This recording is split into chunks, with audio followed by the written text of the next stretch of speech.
हरणाच्या पिलामध्ये ज्यांची वासना अडकली अशा भरतांचा जन्म हरणाच्या योनीमध्ये झाला. तिथून नामसंकीर्तन केलं म्हणून तिसरा जन्म मनुष्याचा मिळाला. तिसरा जन्म ज्या वेळेला मिळाला त्यावेळेला पूर्ण ब्रह्मज्ञानी झालेले आहेत. वेड्यासारखं वर्तन करायला लागले, उन्मत्तासारखं विचरण करायला लागले. म्हणून साऱ्यांनी भरतांचा तिरस्कार केला. भरतजी महाराज वनामध्ये फिरत होते. त्याच वनामध्ये काही भद्रकालीचे भक्त भद्रकालीला प्रसन्न करण्यासाठी म्हणून नरबली देणार होते. बळी देण्यासाठी जो नर आणलेला आहे तो पळून गेला होता. भद्रकालीच्या भक्तांनी विचार केला की आता दुसरा कोणता तरी एखादा माणूस आपल्याला शोधून आणावा लागेल, म्हणून वनामध्ये फिरायला लागले. शोधाशोध घेण्यासाठी ज्या वेळेला आले त्यावेळेला भरतजी महाराज वनामध्ये फिरताना दिसले. आता या तामसी भक्तांना असं वाटायला लागलं की बरं झालं, चांगला धडधाकट धष्टपुष्ट मनुष्य आपल्याला भेटला. भरतांना पकडलं आणि भद्रकाली समोर आणून बसवलं. स्नान घातलं, नवीन कपडे घातले, गळ्यामध्ये हार घातला,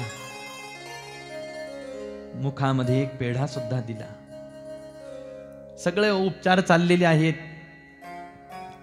बळी देण्याच्या आधी सगळे याचे सोपस्कार करावेत आपण, अशी पद्धती.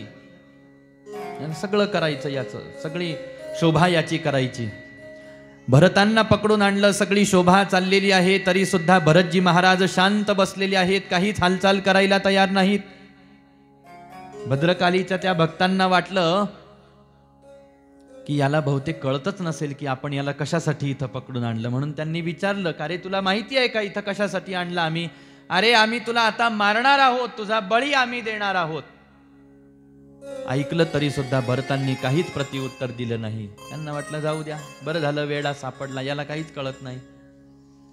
सगळे उपचार विधी झाल्यानंतर त्यांनी तलवार आपल्या हातामध्ये घेतली आणि भरतजी महाराजांच्या मानेवरती तलवार मारणार एवढ्या वेळामध्ये मूर्तीमधून भद्रकाली माता प्रगट झाली आणि मारणाऱ्याच्याच हातातली तलवार घेतली, मारणाऱ्याच्या मानेवर सपकन वार केला आणि भद्रकाली अंतर्धान पावली.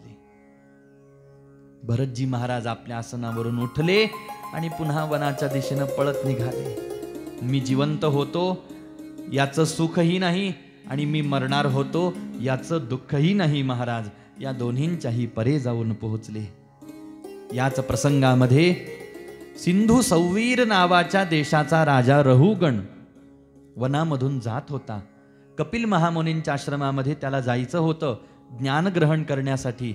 आणि म्हणून पालखी उचलण्यासाठी जे भोई असतात त्याच्यातला एक भोई निघून गेला, असाच पळून गेलेला होता. एक भोयाची कमतरता पडत होती, म्हणून वनामध्ये फिरणाऱ्या भरतांना पुन्हा राजाच्या सैनिकांनी पकडलं आणि पालखीजवळ आणलं. पालखी दिली खांद्यावर, हेही चालायला लागले. पण चालता चालता चालता चालता मध्येच उडी मारायचे. उडी मारली की पालखीचं संतुलन सगळं बिघडून जायचं, राजाची बैठक मोडायची. राजाला कळत नव्हतं असं का होत आहे. परंतु ज्या वेळेला राजाचं लक्ष गेलं भरतजी महाराजांनी परिधान केलेल्या जानव्याकडे, त्यावेळेला लक्षात आलं राजाच्या की हे कोणीतरी भूदेव आहेत एवढंच कळालं फक्त. म्हणून नमस्कार करण्यासाठी पालखीच्या खाली उडी मारली आणि भरतांच्या चरणावर लोटांगण घातलं. भरतजी महाराजांना आसनावरती बसवलं. अपराध वाटायला लागला राजा रहुगणाला. आणि मग राजा रहुगणाच्या लक्षात आलं की हे उड्या का मारत होते. रस्त्याने चालता चालता आपल्या पायाखाली जे सामान्य जीव येत आहेत, किडे मुंग्या येत आहेत, त्यांची हत्या आपल्याकडून होता कामा नये म्हणून काळजी घेत होते. लक्षात आलं की हे नुसते भूदेवच आहेत असं नाही, तर हे कोणीतरी सिद्ध महात्मे आहेत, परमहंस आहेत, योगी आहेत, ज्ञानी आहेत, तपस्वी आहेत. म्हणून नमस्कार केला आणि आता तुम्हीच मला ज्ञानाचं दान करा अशी प्रार्थना केली. आणि आता मात्र आजपर्यंत जन्माला आल्यापासून कोणाशीही एक शब्द भरतराजे बोलले नाहीत, तर आज ज्ञानाची चर्चा करण्यासाठी आरंभ केला. किती भाग्यवान आहेत राजा रहुगण की रहुगणासोबत भरतराजे संवाद करत आहेत. आणि राजा रहुगणांच्या सर्व प्रश्नांना भरतराजांनी उत्तर दिली. या संसार रूपी अरण्याचं विस्तारपूर्वक वर्णन करून सांगितलं. आनंद झाला राजा रहुगणाला, ज्ञानप्राप्त झाली, नमस्कार केला आणि आपल्या देशाकडे आपल्या नगरीकडे पुन्हा राजा निघून गेला. इकडं प्रारब्ध योगानुसार देह पडत नाही तोपर्यंत भरतराजे फिरत राहिले. जडवृत्तीनं हे जीवनभर राहिले म्हणून यांना जडभरत असं नाव पडलं. तिसऱ्या जन्मामध्ये मात्र भरतांचा उद्धार झाला. आपल्याला जर का हा पुन्हा या मृत्यूलोकामध्ये 84 लक्ष योनीच्या फेऱ्यामध्ये जन्म घ्यायचा नसेल तर आपल्याला काळजी घ्यावी लागणार आहे, सावध राहावं लागणार आहे. सावध कशाच्या संदर्भामध्ये, सावध कशाच्या बाबतीमध्ये राहायचं आहे? आपल्याला पुन्हा या 84 लक्ष योनीच्या फेऱ्यामध्ये येऊन पडायचं नाही, या बाबतीमध्ये आपल्याला अखंड सावध राहायचं आहे.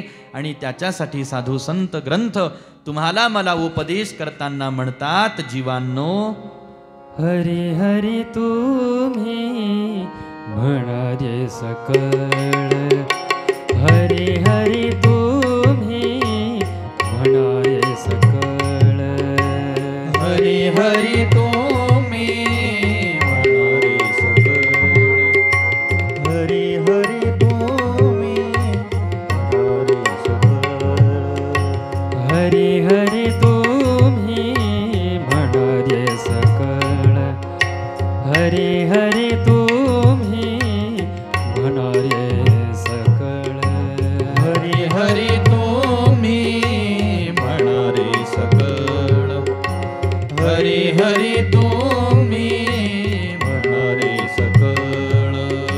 तेने माया जाळ तुटतील, तेने माया जाळ तुटतील, तेने माया जाळ तुटतील, तेने माया जाळ तुटतील, अनेक नका पडू गबळाचे धरी, अनेक नका पडू गबळाचे धरी, अनेक नका पडू गबळाची भरी.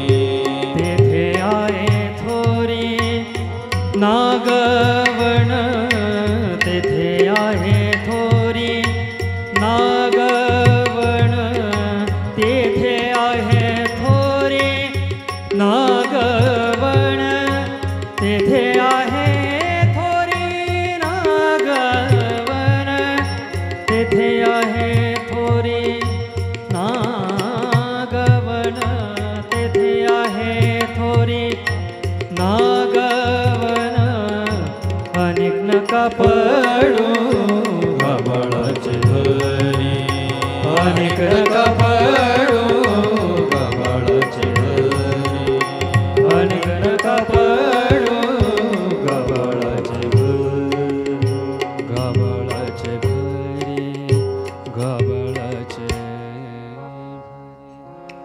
या मायाजाळामधून आपल्याला मुक्त व्हायचं असेल, या वासनेमुळं संसार आहे, वासनेमुळं प्रपंच आहे, वासनेमुळंच हे सारं जगत आहे, वासनेमुळंच पुनरपी जन्माचा फेरा आहे, पुनरपी मरणाचं दुःख आहे. महाराज, हा सारा वासनेवरती आरूढ झालेला परिणाम आहे. आणि आता या वासनेमधून आपल्याला मुक्त व्हायचं असेल, वासना हृदयामधून बाहेर काढून टाकायच्या असतील आणि संसार चक्रामधून आपल्याला सुटावं असं वाटत असेल तर त्याच्यासाठी काय साधन आहे? मग त्यावेळेला साधन सांगितलं, हरी हरी तुम्ही म्हणारे सकळ, तेणे माया जाळ तुटईल. अखंड भगवंताचं नामस्मरण करायला सांगितलं, नामगायन करायला सांगितलं. कोणतं नामगायन करायचं आहे? आम्ही कोणतंही. भगवंताचे हजारो नाम आहेत, हजारो नामापैकी आपल्याला जे नाम भगवंताचं आवडत असेल, प्रिय असेल, सहज आपल्या मुखाला जे येत असेल ते नाम आपण गायन करावं. कधी गायन करावं, कोणत्या वारी गायन करावं, किती वाजता गायन करावं, त्याला काही तिथी वार नक्षत्र मुहूर्त वेळ असं काही आहे का? त्यावेळेला सांगितलं तसं काहीच नाही. तसं काहीच नाही म्हटलं. सर्व काळी, सर्व जागेवरती, सर्व परिस्थितीमध्ये भगवंताचं नाम गायन करण्याची सुविधा आहे. नवे नवे आपण गायन केलंच पाहिजे. काय होतं नाम गायन केलं तर? जन्मजन्मांतराचा आपल्या चित्तावरती साचलेला वासनेचा, पापाचा मळ धुवून निघत असतो. अंतःकरण शुद्ध होतं, अंतःकरण पवित्र होतं. नामगायन केल्याचा परिणाम हरिमुखे म्हणा, हरिमुखे म्हणा, पुण्याची गणना कोण करी. इतर सगळे साधनं आणि त्या साधनातून आपल्याला भेटणारं पुण्य एका बाजूला, आणि भगवंताचं एक वेळेला नाम आपण जर का घेतलं तर त्याचं पुण्य एका बाजूला आहे. म्हणून प्रत्येक कर्माच्या आरंभी भगवंताचं नाम आहे, प्रत्येक कर्माच्या मध्ये भगवंताचं नाम आहे, आणि प्रत्येक कर्माच्या अंती सुद्धा भगवंताचं नाम आहे. असं नाम गायन झालं अजाणतेपणामध्ये महापापी असणाऱ्या अजामिळाकडून.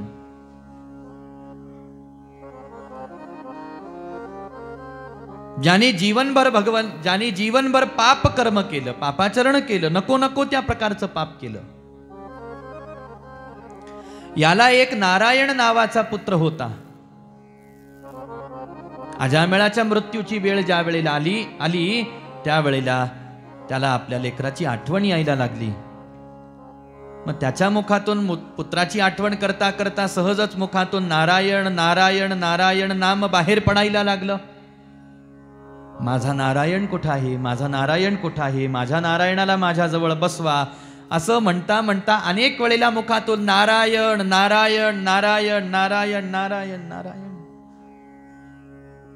आणि मग असं नारायण म्हणता म्हणता ज्या वेळेला देह पडला त्यावेळेला जीवनभर पापकर्म केलं म्हणून यमदूत न्यायला आले, आणि नारायण नारायण म्हणता म्हणता मरण पावला म्हणून विष्णुदूत घेण्यासाठी आले. आता याला नेमकं नरकाला न्यायचं का वैकुंठाला न्यायचं याचा काही निवाडा होईनासा झाला. मग दोघांनी निर्णय केला, यमदूतांनी विष्णुदूतांनी मिळून, की चला म्हटले आता आपण सुप्रीम कोर्टामध्ये जाऊ. आणि वैकुंठाच्या महाद्वारासमोर येऊन पोहोचले. जसेच वैकुंठाच्या महाद्वारासमोर अजामिळाच्या जीवाला घेऊन आले, पाहतात अजामिळ महाद्वारामधून पाहतो आहे की शेषशय्येवरती नारायण पहुडलेले आहेत, ज्यांची चरणसेवा महालक्ष्मी आईसाहेब करत आहेत. भगवंताची दिव्य अंगकांती आहे, दिव्य वस्त्रालंकार भगवंतांनी धारण केलेले आहेत, आणि भगवंताच्या वैकुंठातली शोभा ही आपल्या शब्दांच्या वर्णनाच्या पलीकडची आहे. अशा मंदस्मित करणाऱ्या पहुडलेल्या भगवान आदिनारायणांना ज्या वेळेला अजामिळाच्या जीवानी पाहिलं त्यावेळेला जीवनभर आपण केलेले पाप कर्म अजामिळाला आठवायला लागले. की भगवंतानी मला किती सुंदर देह दिला, किती सुंदर नर्तनू भगवंतानी मला दिली, आणि मी जीवनभर कशा पद्धतीनं पाप कर्म करत आलो. विषयांच्या भोगासाठी मी किती किती पद्धतीनं पाप कर्म करत माझा जन्म खर्च केला, माझा देह खर्च केला. पण एवढं पाप करून सुद्धा भगवंत किती कनवाळू आहेत, भगवंत किती कृपाळू आहेत, की मरता मरता माझ्या मुखातून 2-4 वेळेला फक्त नारायण नाव निघालं, तेही देवाला आठवताना नाही, मुलाची आठवण काढता काढता निघालं. तर आज मी वैकुंठामध्ये आलेलो आहे. विचार करायला लागला अजामिळ, जर मी जन्मभर भगवंताचं भजन केलं असतं, हेच पवित्र नारायण नाम गायन केलं असतं, तर मला किती मोठा लाभ प्राप्त झाला असता. आणि पश्चात्ताप वाटायला लागला. भगवंत ज्या वेळेला पाहतात, संत साधू ज्या वेळेला पाहतात की एखाद्या जीवाला आपल्या केलेल्या कर्माचा पश्चात्ताप होतो आहे, त्यावेळेला भगवंत त्याला शिक्षा देत नाही, त्याला संधी देतात की बाबा रे, आतापर्यंत तुझ्याकडून चूक झाली ना, पण आता तुला कळालं की मी चुकत आलो, आता बस. आता जर का तुला कळालं तर आता तू तुझी चूक सुधार, मी तुला संधी देतो. आणि भगवंत जी संधी आपल्याला देतील त्या संधीचं सोनं आपल्याला करता आलं पाहिजे. आणि पहा, जीवनामध्ये भगवंताचं नाम आपल्या हृदयामध्ये दृढ व्हावं याच्यासाठी, भगवंताची भक्ती आपल्या हृदयामध्ये दृढ व्हावी याच्यासाठी पश्चात्ताप फार महत्वाचा आहे, अनुताप फार महत्वाचा आहे. हा अनुताप जोपर्यंत मनामध्ये उत्पन्न होत नाही तोपर्यंत भावही हृदयामध्ये प्रगट होत नाही, भाव स्थिर राहत नाही.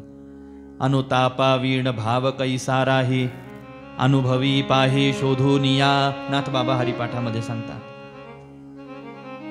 मग भाव, शुद्ध भाव आपल्या हृदयामध्ये प्रगट व्हावा असं वाटत असेल त्याच्यासाठी अनुताप. जसं आहे ते सोनच, पण हे सोनं अजून उजळून निघावं याच्यासाठी सोनार दादा काय करतो, त्याला आगीमध्ये टाकतो, ढकलतो, आणि मग त्या अग्नीमध्ये पोळून निघाल्यानंतर मूळच असणारं जे सोनं आहे ते आणखीन उजळून निघतं, त्याच्यातला हिणकसपणा निघून जातो.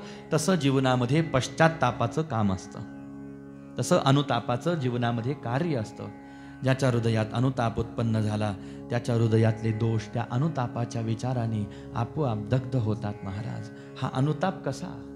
समर्थ म्हणतात, अनुदिन अनुतापे तापलो रामराया, परमदिन दयाळा नीरसी मोहमाया. अचपळ मन माझे नावरे यावरिता, तुझ विणशिण होतो धावरे धाव आता. भजन रहित रामा सर्वही जन्म गेला. अनुताप, पश्चाताप. स्वजन जन धनाचा व्यर्थ म्या स्वार्थ केला. रघुपती मती माझी आपुली सी करावी, सकळ तेजुनी भावे कास तुझी धरावी. हा अनुताप का उत्पन्न झाला? आतापर्यंत उत्पन्न नाही झाला, आजच कसा झाला? कारण आज एक सूत्र मला कळालं. म्हटले कोणतं? विषय जनित सुखे सौख्य होणार नाही, तुझ विण रघुनाथा वोखटे सर्व काही. रवी कुळ टिळकारे हित माझे करावे, दुरित दुरी हरावे स्वस्वरूपी भरावे. आता इथून पुढं तनु मनु धनु माझे राघवा रूप तुझे, तुझ विण मज वाटे सर्व संसार भोजे. प्रचलित न करावी सर्वथा बुद्धी माझी, अचल भजन लीला लागली आस तुझी. अचल भजन लीला लागली आस तुझी. आणि मग हा अनुताप उत्पन्न झाल्यानंतर अशी भावशुद्धी होते. मग जीवाला कळतं आतापर्यंत मी जे करत आलो ते चुकीचं होतं, करण्याजोगं फक्त देवाचं भजन आहे. आणि मग भजन सुरू होतं. मग ज्या वेळेला भजन सुरू होतं त्यावेळेला कशी अवस्था उत्पन्न होते मनामध्ये? मग अवस्था उत्पन्न होते की जळचर जळवासी नेणती त्या जळासी, निशिदिनी तुझ पासी चुकलो गुणरासी. भूमिधर निगमासी वर्णवेना जयासी, सकळ भुवनवासी भेटी दे रामदासी. मग भेट द्यावी भगवंतानी. मला हा जो परमात्मा मला दिसतो आहे हा मला भेटावा. तसा तर हा मला तेव्हाच भेटला असता, पण काय करू, मी माझ्या गुणांच्या प्रवाहात वाहून गेलो होतो. मी माझ्या दुष्कर्मांच्या प्रवाहामध्ये इतका वाहून गेलो, मी वासनेच्या जाळ्यामध्ये इतका गुरफटून गेलो की माझ्यात आणि देवात अंतर पडलं. माझ्यात आणि देवामध्ये फार अंतर पडलं. देव कुठं राहिला देवाच्या जागेवर, आणि मी असा तुच्छ पामर जीव असा खितपत पडलो. आज अशी वेळ आली की पहा, यमलोकातले यमदूत मला न्यायला आलेत. हातात चाबूक आहे, दुसऱ्या हातामध्ये फास आहे, माझ्या गळ्यामध्ये टाकून मला ओढत आहेत. आता नरकाला नेतील, मला नाना प्रकारच्या यातना देतील. यातना सहनही करेल जीव, पण सगळ्यात मोठं दुःख आहे महाराज की देवाची भेट चुकून पुन्हा या संसार चक्रामध्ये येऊन पडणं ही फार मोठी चूक आहे. आणि मग अवस्था कशी होते त्या अवस्थेचंही याच अष्टकाच्या श्लोकामध्ये वर्णन केलेलं आहे महाराज. म्हणून लक्षात घ्या, हा अनुताप, हा पश्चाताप आपल्या जीवनामध्ये उत्पन्न होणं आवश्यक आहे. अजामिळ विचार करतो आहे, मला काय करण्यासाठी भगवंतानी हा देह दिला आणि मी काय केलं. देवे दिला देह भजना गोमटा, भजन करण्यासाठी दिला. केलंच असतं तर मला दिसला असता. दिसलाच नाही महाराज. हा तर फक्त नाम 3-4 वेळेला गायन केलं म्हणून दिसतो आहे. जर मी याला भजलो असतो तर हा माझा झाला असता, मला प्राप्त झाला असता. भगवंताच्या लक्षात आलं, अनुतापाने हृदय पोळलंय. आता पश्चात्तापाने हृदय पोळलंय याचं. मग आता काय करायचं? द्या याला संधी, पुन्हा याला जन्माला द्या. भगवंतानी सांगितलं, यमदूतांनो निघा, तुमचं काम झालं. आता याला नरकालाही पाठवायचं नाही, याला आता वैकुंठातही ठेवायचं नाही. भगवंतानी तिसराच निर्णय दिला, याला पुन्हा जन्माला घाला. तोपर्यंत इकडं खाली सगळी तयारी झाली. पाहुण्या रावळ्यांना फोन गेले, तिरडी बांधली गेली आणि मग त्याच्यावरती याचा धड ठेवलं गेलं, मृतदेह. आणि याला सगळं बांधणार एवढ्या वेळामध्ये हा उठून बसला तर सगळे आता काय आलिंगन मिठी देतील का महाराज?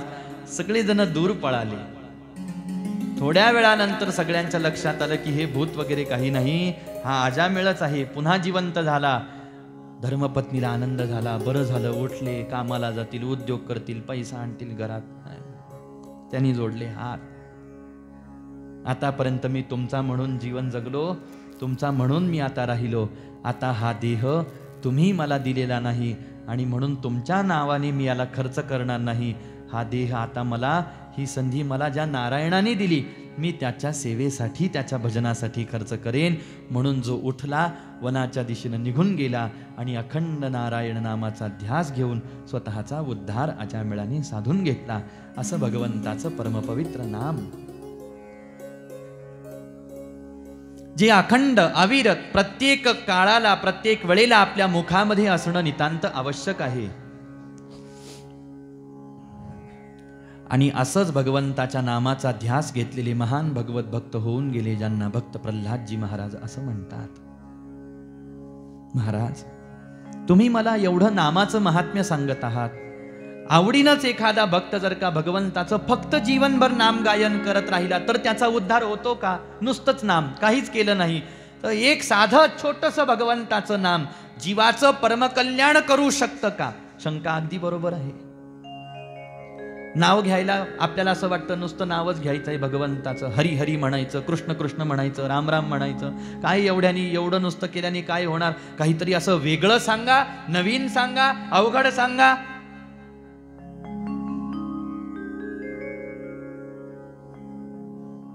माणसाला नवीन फार आवडतं, वेगळं फार आवडतं, परंतु साधू संतांनी नामावरतीच पूर्ण शिक्का मारलेला आहे. कलौ नास्त्यैव नास्त्यैव नास्त्यैव गतिरन्यथा. कलियुगामध्ये भगवंताच्या नामाशिवाय कोणतीच गती नाही म्हणतात. म्हणून हरेर नाम हरेर नामैव केवलम. फक्त भगवंताचं नाम गायन करत राहा. आणि असाच भगवंताचा जर नामाचा ध्यास घेतला तर उद्धार होतो का? परमकल्याण होतं का? भगवंत कृपा करतात का? म्हटले हो करतात ना. म्हटले कोणावर केली? म्हटले पूर्वकालामध्ये हिरण्यकश्यपू नावाच्या असुराच्या घरी प्रल्हाद नावाचे एक भक्त जन्माला आले होते. थांबा महाराज, असुराच्या घरी भक्त जन्माला आले कस काय? म्हटले राजन, कधी कधी होतं असं, चिखलामध्ये कमळ उगवतं म्हटले. अहो पण तरी सुद्धा हा घटनाक्रम कसा झाला मला सांगा. मग सांगता की ज्या वेळेला हे भक्त प्रल्हादजी बाळ त्यांच्या आईच्या उदरामध्ये होते ना, त्यावेळेला त्यांची आई कयादू ही नारदांच्या आश्रमामध्ये होती. नारदांच्या आश्रमामध्ये कयादूला जाण्याचं काय कारण घडलं? सांगतात हा हिरण्यकश्यपू अत्यंत आसुरी वृत्तीचा होता. भगवंताचा याला अत्यंत तिटकारा, याला नारायण नाम सुद्धा कानावरती सहन होत नसायचं. इतका हा अधर्मी वृत्तीचा होता, नास्तिक प्रवृत्तीचा होता. भगवान नारायणांची भक्ती याला प्रिय नाही. पण नारायणांची भक्ती करणाऱ्यांनाही नष्ट करून टाकायचं आणि इतकं सामर्थ्यशाली व्हायचं की नारायणांना सुद्धा संपवून टाकायचं, नारायणांचा वध करून टाकायचा असा विचार केला. आणि त्याच्यासाठी तप करावं लागेल. म्हणून तप करण्यासाठी हिरण्यकश्यपू वनामध्ये आला, सोबत धर्मपत्नीला घेऊन आला. पण आल्यानंतर त्याच्या लक्षात आलं की आपली धर्मपत्नी तर आता गर्भवती आहे आणि वनामध्ये थंडी, ऊन, वारा, पाऊस, वेळेवरती अन्न पाणी न मिळणे, अशा सगळ्या घटना आहेत. मग या अवस्थेमध्ये ही जर माझ्यासोबत राहिली तर हिच्या तब्येतीवरती, बाळाच्या तब्येतीवरती त्याचा परिणाम होईल की नाही, एवढा सगळा विचार हिरण्यकश्यपूनं केला. एवढ्यात नारदांचा आश्रम दिसला. नारदांच्या आश्रमामध्ये कयादूला सोडलं आणि सांगितलं, पहा मी वापस येत नाही, तोपर्यंत माझ्या धर्मपत्नीला राहू देताल का? नारदांनी सांगितलं, हिरण्या तुझी धर्मपत्नी माझ्या कन्ये समान आहे, हिला इथं राहू दे. नारदांच्या स्वाधीन केलं. हिरण्यकश्यपू तप करायला आला आणि आता संतांच्या सान्निध्यामध्ये दुसरं काय होईल महाराज? भजन सुरू झालं, कीर्तन आहे, कथा आहे, सत्संग घडायला लागला आणि भक्तीच्या चर्चा गीता भागवताच्या माध्यमातून प्रल्हादजी महाराजांना ऐकायला भेटायला लागल्या. याचाच अर्थ आईच्या उदरामध्ये जरी ते होते तरी सुद्धा आई जे ऐकते आहे ते ऐकत आहे उदरातलं बाळ. आई जे पाहिल ते पाहत आहे बाळ. आई जे खाईल त्याचाच संस्कार, त्याचाच पाचक रस त्याला प्राप्त होतो आहे ना उदरामध्ये. आणि आई तर संतांचं उष्ट सेवन करत होती. हो, आई तर नारदांची वाणी ऐकते आहे. सत्संग घडायला लागला. इकडं दुसऱ्या बाजूला हिरण्यकश्यपू भगवंताच्या विरोधामध्ये ब्रह्मदेवांना प्रसन्न करण्यासाठी घोर अशा प्रकारचं तप करतो आहे. इतकं खडतर तप केलं की काही महिन्यांच्या अंतरालामध्येच हिरण्यकश्यपूवरती ब्रह्मदेव प्रसन्न झाले.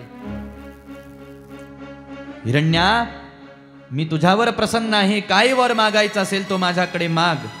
ब्रह्मदेवा, तुम्ही मला अमर करा. मी तुला अमर करू शकत नाही, जन्माला आलास ना मरावं लागेल, वरामध्ये जराशी दुरुस्ती करून माग. ठीक आहे म्हटले. तोही हुशार होता. त्याला असं वाटलं आपण आपली बुद्धी चालवू. प्रार्थना केली, ब्रह्मदेवा मला नराकडून मरण नाही आलं पाहिजे, मला पशुकडून मरण नाही आलं पाहिजे. तथास्तु. मला घरात मरण नाही आलं पाहिजे, घराच्या बाहेर मरण नाही आलं पाहिजे. तथास्तु. मला दिवसा मरण नाही, मला रात्रीला मरण नाही आलं पाहिजे. तथास्तु. मला शस्त्राने नाही, मला अस्त्राने मरण नाही आलं पाहिजे. तथास्तु. म्हणून ब्रह्मदेव अंतर्धान पावले.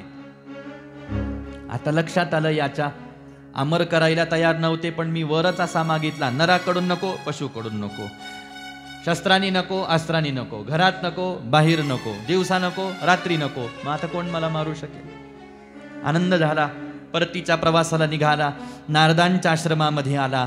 आतापर्यंत कयादू मातेने एका सुंदर बाळाला जन्म दिलेला होता आणि त्या बाळाचं नाव प्रल्हाद असं नारदांनी ठेवलेलं आहे. प्रल्हादाला आपल्या सोबत घेतलं. छोटेसे तानुले प्रल्हादजी बाळ.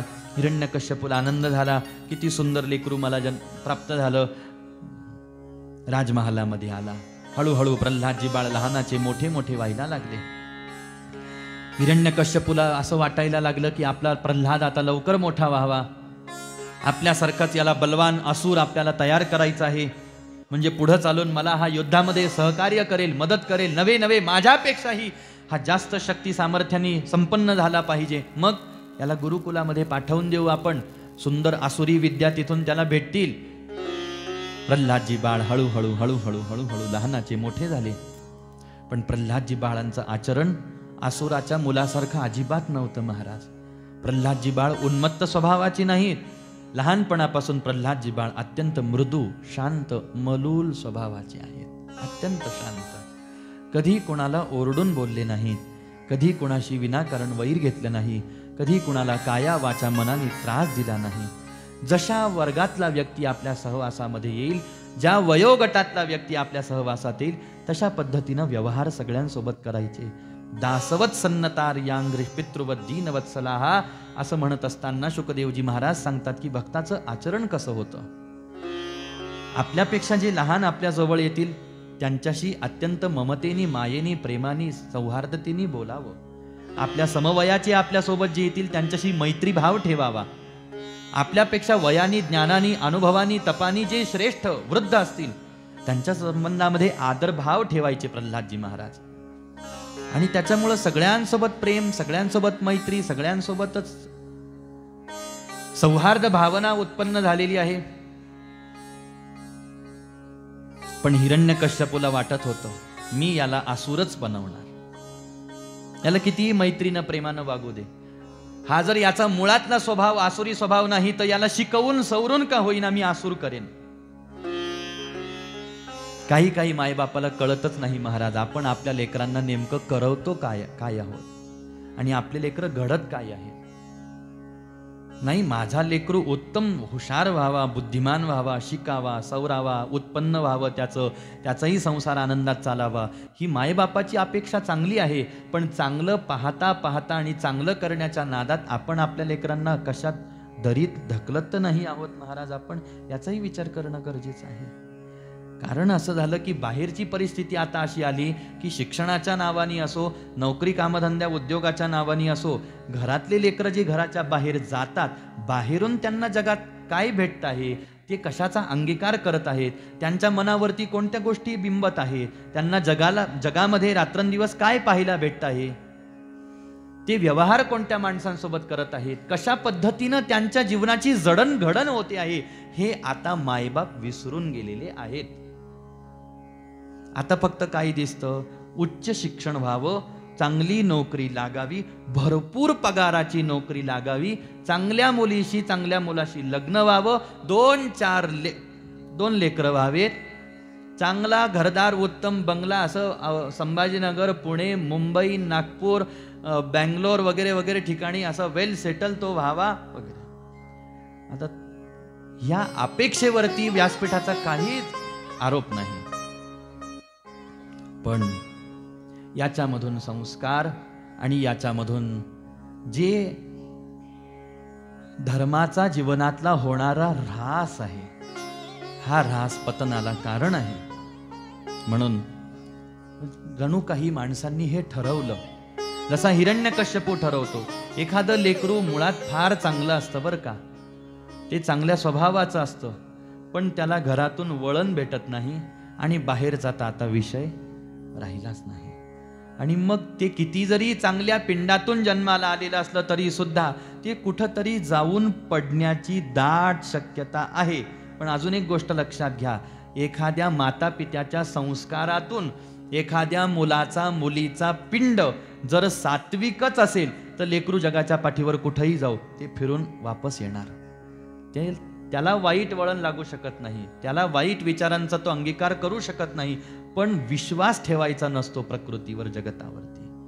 आंधळ्यासारखं आपल्याला वाटचाल करता येत नसते, असं महात्म्यांचं, वयोवृद्धांचं, ज्ञानवृद्धांचं, तपवृद्धांचं सांगणं आहे तुम्हाला मला. म्हणून सजगता यांनी तर ठरवलं होतं मी तर आसुरच करेन. काहींचे लेकरं न कळत आसुरी प्रवृत्तीच्या वाटेवर वाटचाल करतात, काहींची लेकरं, काही माता पिता जाणून बुजून आपल्या लेकरांना आसूर बनवतात. की महाराज ते म्हणतात, हो आम्हाला या नादात आमच्या लेकरांना पाडायचंच नाही. आम्ही पुष्कळ लोक पाहिले, पुष्कळ माणसं पाहिले, काय होतं लेकरा बाळांचं, माणसांचं परमार्थाच्या देवाच्या नादाला लागून सगळे आयुष्य उद्ध्वस्त झाले, जीवन उद्ध्वस्त झाले, खायची प्यायची तारांबळ, घरदार नाही, समाज कुठं चालला, तुम्ही कुठं चालले वगैरे वगैरे चर्चा आहेत महाराज लोकांमध्ये. हिरण्यकश्यप आणि षंडामर्कजी महाराजांच्या आश्रमामध्ये विद्यार्जनासाठी पाठवलं, अध्ययन करायला लागले. पण मग आत्ताच आपण वाक्य ऐकलं की ज्याचा पिंड सत्वानी पोचलेला आहे महाराज, त्याला कुठेही पाठवा. आसुरी विद्यालयामध्ये प्रल्हादजी बाळ आले होते, पण ज्यांचं आईच्या उदरातलं पोषण हे संतांच्या उष्ट्या प्रसादावरती झालेलं आहे. संतांच्या मुखातून वाक्य श्रवण, सत्संग श्रवण करण्यामध्ये त्यांचं पोषण झालेलं आहे. आणि 6 महिने गुरुकुलामध्ये राहिले.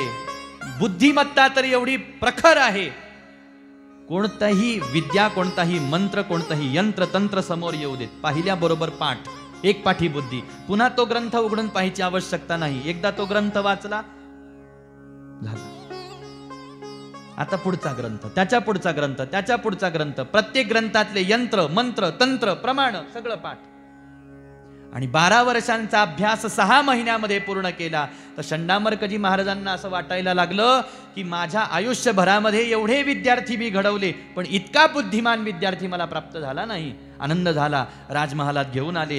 हिरण्यकश्यपूला सांगितलं तुमच्या लेकराचा अभ्यास पूर्ण झाला. त्याला आनंद झाला. त्यांनी प्रेमाने उचललं, मांडीवर घेतलं प्रल्हादाला, कपाळावरून मस्तकावरून प्रेमाने हात फिरवला, कुरवाळलं, प्रश्न विचारला, बेटा काय शिकून आलास गुरुकुलामधून, मला सुद्धा जरा असं सांगशील का? त्यावेळेला प्रल्हादजी बाळ सांगायला लागले, बाबा मी एकच गोष्ट गुरुकुलामधून शिकून आलो आणि ती तुम्ही सुद्धा अंगीकारायला पाहिजे. कोणती? म्हटले श्रवणं कीर्तनं विष्णो स्मरणं पादसेवनं अर्चनं वन्दनं दास्यं सख्यमात्मनिवेदनम्.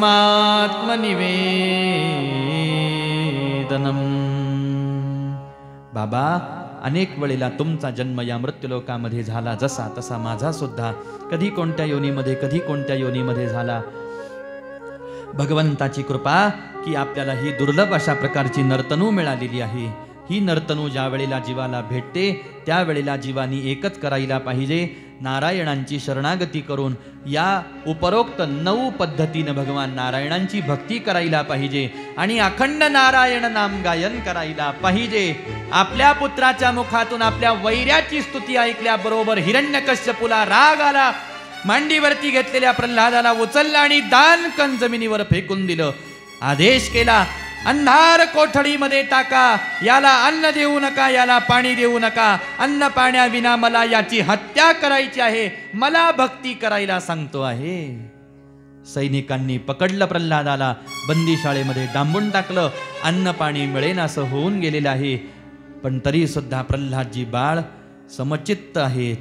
कोणत्याही परिस्थितीचा, विपरीत परिस्थितीचा सुद्धा त्यांच्या चित्तावरती, मनावरती, बुद्धीवरती यत्किंचितही परिणाम होऊ शकत नाही, एवढं धैर्य त्यांच्या अंतःकरणामध्ये आहे. आणि एकच ध्यास त्यांच्या मनामध्ये होता की मी राजमहालात राहिलो तरी नाम गायन केलं, बंदीशाळेमध्ये आलेलो आहे तरी मी भगवंताचं नाम गायन करत राहील. बरेच दिवस डांबून ठेवलेलं आहे बंदीशाळेमध्ये, अन्न पाणी देईन असा झालेला आहे हिरण्यकश्यपू, तरी अखंड भगवंताच्या ध्यानामध्ये, अखंड भगवंताच्या नामसंकीर्तनामध्ये प्रल्हादजी बाळ राहत आहेत. भगवंताला वाटलं एवढे दिवस झाले माझा भक्त उपवाशी आहे, म्हणून वैकुंठामध्ये भगवंतांनी अन्न पाणी सेवन करणं सोडून दिलं. ही गोष्ट महालक्ष्मी आई साहेबांच्या लक्षात आली आणि महालक्ष्मी आई साहेब प्रसादाचं ताट आपल्या हातामध्ये घेऊन बंदीशाळेमध्ये आल्या. प्रल्हादजी बाळाला सावध केलं आणि सांगितलं, बेटा जोपर्यंत तू प्रसाद घेणार नाहीस तोपर्यंत वैकुंठामध्ये आपले परमात्मा उपवाशी आहेत. मी तुझ्यासाठी प्रसाद घेऊन आलेले आहे, तू प्रसाद सेवन कर. भगवंतांना नैवेद्य अर्पण केला. महाभाग्यवान प्रल्हादजी बाळ लक्ष्मी आई साहेबांच्या हातून आज प्रसाद सेवन करत आहेत. लक्ष्मी आई साहेब निघून गेल्या, पण लक्ष्मी आई साहेबांच्या हातच्या प्रसादाचा गंध मात्र बंदीशाळेमध्ये दरवळायला लागला. लक्षात आलं कोणीतरी प्रल्हादाला प्रसाद दिलेला आहे. सैनिकांमध्ये चर्चा सुरू झाली. आपापसांमध्ये एकमेकांना विचारायला लागले, का रे कुणी दिला प्रल्हादाला प्रसाद? मला काय विचारतो, मला नाही माहीत. तू दिला का रे? मी नाही दिला. मग कुणी दिला प्रल्हादाला प्रसाद? चर्चा करता करता करता करता वार्ता हिरण्यकश्यपूच्या कानावर गेली. हिरण्यकश्यपू ठामपणे दरडावून विचारायला लागला, प्रल्हादाला प्रसाद कुणी दिला मला सांगा. कोणीच उत्तर द्यायला तयार नाही. रागारागाने बंदीशाळेजवळ आला. बंदीशाळेतून प्रल्हादजी महाराजांना बाहेर ओढून काढलं. लाथाबुक्क्यांनी मारहाण करायला सुरुवात केली. एवढ्या वेळामध्ये शंडामर्कजी महाराज राजमहालात आले. मध्यस्थी केली. हिरण्यकश्यपूजी महाराज, मारू नका या छोट्याशा लेकराला तुम्ही. अहो याला काय कळतं आपला मित्र कोण, आपला शत्रू कोण, कुणाचं नाम गावं, कुणाचं गावू नये. तुम्ही या छोट्याशा लेकराला सोडून द्या. आम्ही पुन्हा आमच्या आश्रमामध्ये नेतो. पुन्हा याला सगळं आसुरी विद्येचं शिक्षण आम्ही देतो.